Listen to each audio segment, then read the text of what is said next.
The Federal Reserve have done it.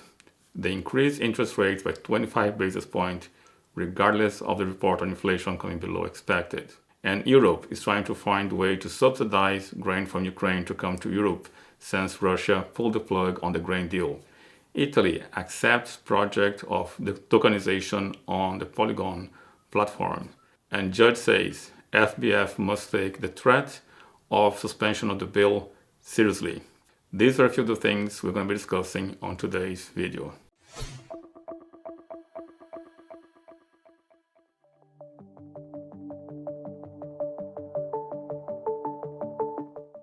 Hi, welcome to Crypto Vagabonds YouTube channel. In this channel, we talk about cryptocurrencies, geopolitics, microfinance, and everything else that may affect the performance of your favorite crypto asset.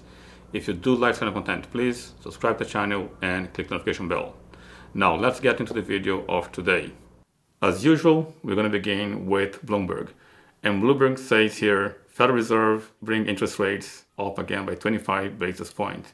I have talked about this, guys. When the report of inflation came below expected, the market, in my opinion, has reacted too soon.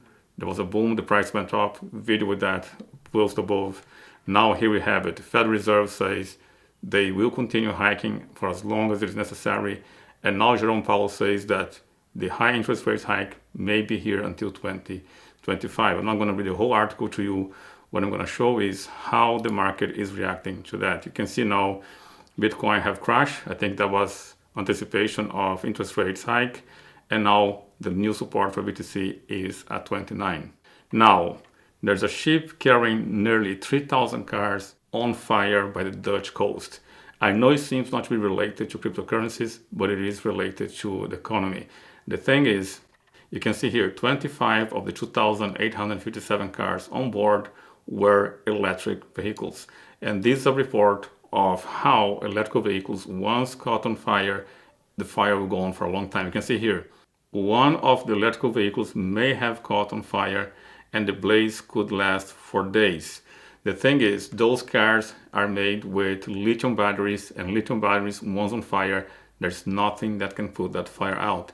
And it's not the first time that this happened. It has happened before. You can see here, the incident on Wednesday was reminiscent of marine disaster last year when a cargo ship that caught on fire in the Atlantic transporting roughly 4,000 Volkswagen vehicles to the US, and it sunk on the rough seas despite the effort to tow to safety after burning for more than a week.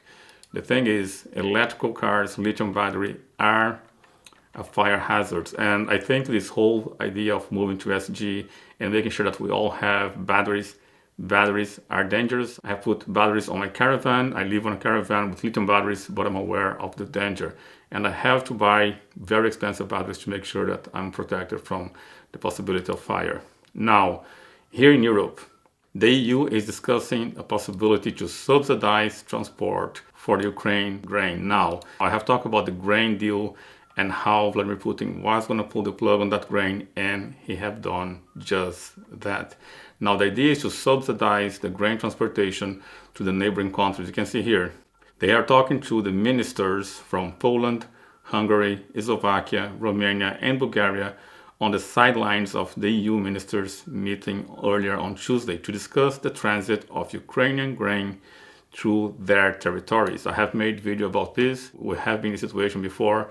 And what happened is, once the grain entered those countries, what happened is the Ukrainian grain, because they are outside of the EU, they do not have the same quality and the same demands for their agriculture. So the grains are using different forms of pesticides and they do not match the requirements to enter Europe. Of course, they are cheaper, and once they enter into those countries, those grains are being purchased, and of course, it hurts the local farmers that are abiding by the EU requirements. So once the transportation on the sea, which is the cheapest one, is no longer available, they're trying to find a way to subsidize land transportation. Now, the subsidy on the land transportation is going to cause a painful consequence to the market of the neighboring countries. At least that is my view. Now, my question to you is, what is your view?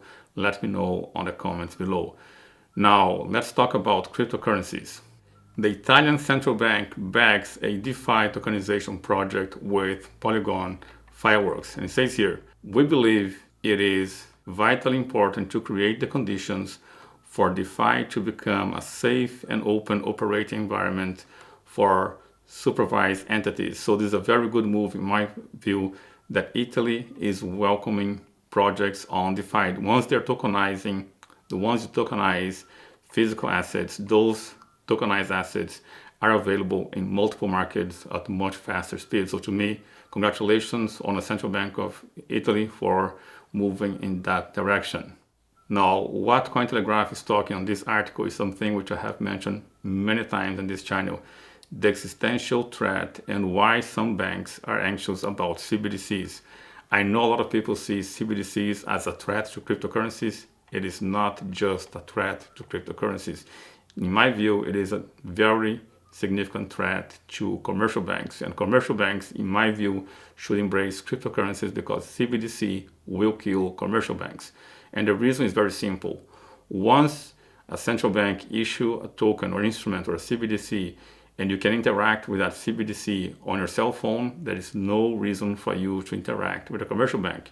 And you can see here, what is largely missing from the public discussion on CBDC, especially within the crypto community, is that besides crypto, national digital currencies or CBDCs actually have a very powerful adversary, banks.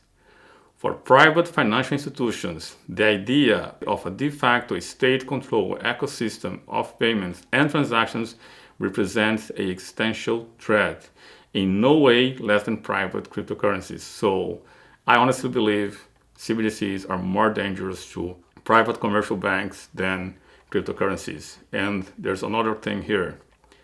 By allowing individuals and business to hold and transact directly with the central bank CBDC, this could dilute the body of deposits and accounts, hence the money mass manipulated by private banking institutions. Basically what they're saying is once we have CBDCs, there's no reason for you to have deposits at the commercial banks.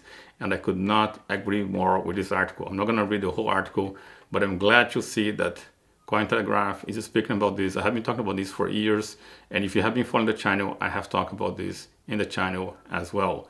Now, this SBF or FTX fiasco, we can still see things dragging on. Judge warns Sam Bankman-fried should take it seriously. Prosecutors push to revoke the bail.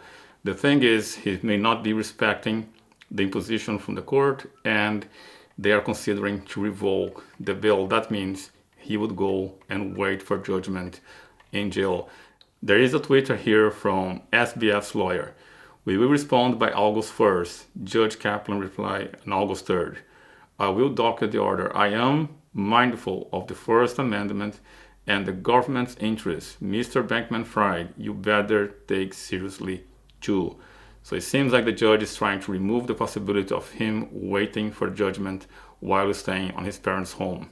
It seems like he's not taking seriously the restrictions or the requirements in order for him to remain in bail. One of those requirements is for him to stay in his home. Now, my question to you, what are your thoughts? Do you think he should be waiting for judgment at his parents' home, or he should be incarcerated? Please let me know on the comments below. With this, I wrap up this video. But I have a question for you. Do you recognize the person on the introduction of the video? I'm going to be playing a game with you guys. I'm going to be always showing a face of some economical figure, or at least some economical figure in history. Please let me know if you recognize the person introduction. Let me know on the comments below. If you did like this video, please do like, subscribe, and click the notification bell. See you guys in the next video.